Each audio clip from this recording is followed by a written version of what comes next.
प्रधानमंत्री जी ने आम लोगों से निवेदन किया है कि आप पेट्रोल कम खर्च करें, सोना कम न खरीदें और खाने पीने का जो तेल है उसमें सरसों तेल भी है, ऑयल कई तरह के ऑयल है। आप इसको किस तरह से देखते हैं मुकेश जी?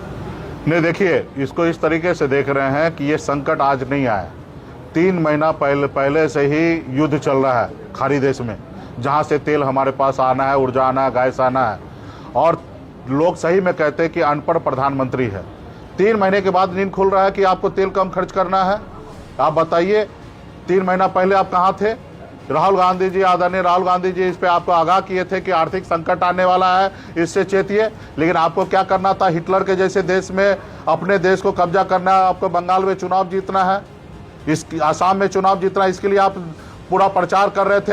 गृह मंत्री जी आके कह रहे हैं कि हमारे पास तेल का भंडार है, कोई कमी नहीं होगा, क्योंकि चुनाव के समय में आप नहीं कर सकते थे, चुनाव के समय में रेट नहीं बढ़ा सकते। अरे चुनाव तो 6 महीना टाला जा सकता था, यानी कि 100 दिन हो चुका है युद्ध का। आपको मालूम है युद्ध होने से नुकसान होगा।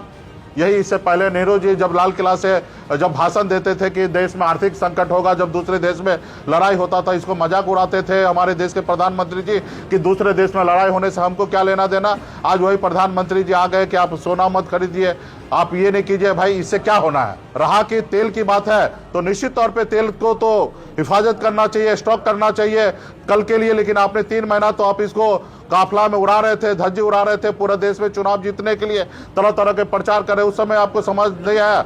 ये हमारे प्रधानमंत्री जी जब भी देश में संकट होता है तो पीठ दिखाते हैं। ऐसे प्रधानमंत्री जी को कुर्सी छोड़ देना चाहिए। देश हित के लिए प्रधानमंत्री जी नहीं है, और ऐसे जगह पे उनको मजबूती से डट के सामना करना चाहिए। जो पॉलिसी कल उन्होंने लाया वो 3 महीना पहले लाना चाहिए। 3 महीने के बाद अगर लाए तो हम मानते हैं कि हमारे देश के प्रधानमंत्री के पास विजन नहीं है, देश को प्रधानमंत्री चलाने जैसा नहीं है। सिर्फ उनको सत्ता में रहने हैं, सिर्फ चुनाव जीतना है। लोगों को 80 करोड़ लोगों को 4 किलो चावल पे लाइन में लगा दिए हैं। ऐसे प्रधानमंत्री नहीं चाहिए, ऐसे प्रधानमंत्री को बदलना है।